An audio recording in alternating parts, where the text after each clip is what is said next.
Ito na po ang ating Sports 5. Pinataob ng defending champions na Creamline Cool Smashers ang next-led Chameleon sa PVL Rainforest Conference. Nakabawi po ang Creamline matapos nga pong matalo sa first set para po sa 20-25, 25-13, 25-16, and 25-18 na panalo. Kumabada po ng 14 puntos si Import Courtesy Schwan para pangunahan po ang Cool Smashers. Ito ang ika-4 na panalo po ng koponan sa 6 na laro habang hinahanap pa rin po ng Chameleons ang unang panalo ngayong conference. Sa isa pang laro, pinataod naman ng Signal Super Spikers ang Akari Chargers. Pinangunahan ng Slovakian import na si Katrin Trebishevska ang Signal sa 25-21, 22-25, 25-20 at 25-20 na panalo. Huwebes ng gabi sa playtime ng Phil Oil Center.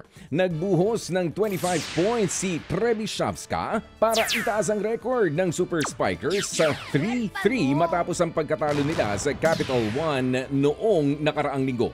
Kailangan manalo na talaga at nagbunga ang hirap namin sa training. Yan po ang sabi ni Coach Shaq De Los Reyes.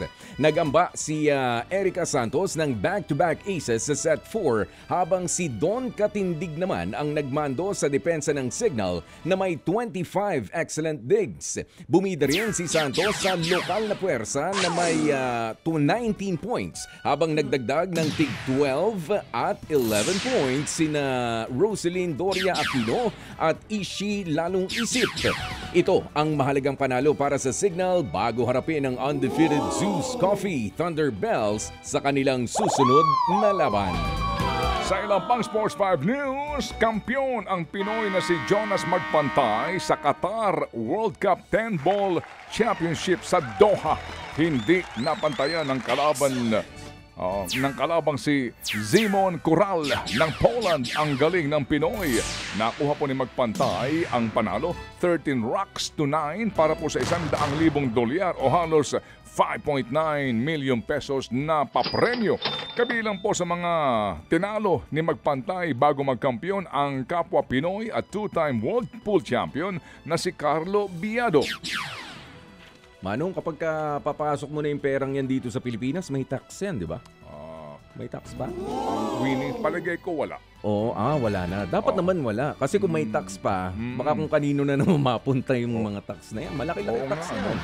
Sayang din. Baka dapat na ideklara kung naghahain siya ng ITR. Oo, yun. Wala naman siyang salin eh. So, sino makidap? Diba?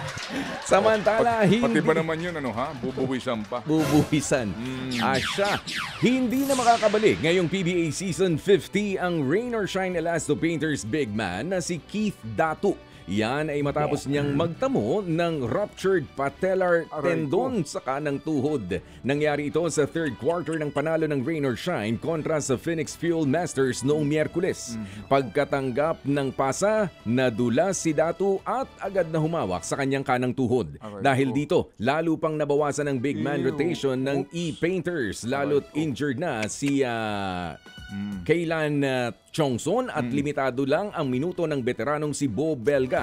Matatandaang nagka-vertigo si Belga sa simula ng taon. Parang Manong, nung pa-take off siya, nawalan ng power. Ew. Opo, nako. Ay, pagtuhod ng pinag-uusapan at napuputo lang yung mga ligament. Matagal-tagal po ang recovery nito. Patela. Mahusay itong batang ito nga. Ang ganda ng future po nitong si Keith Datu at ang kanyang laro ay, di ba, alam mo yon kasi may mga iba.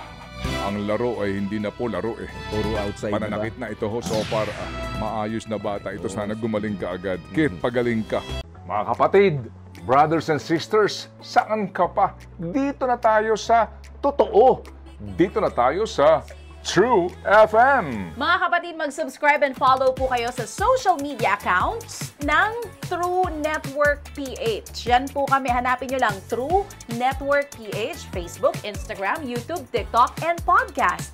Mapa Apple or Spotify man yan, mahahanap nyo kami. Lahat ng mga napapanood at napapakinggan nyo po sa programa, nasa social media accounts namin yan. So, paano mga kapatid? See you sa social media!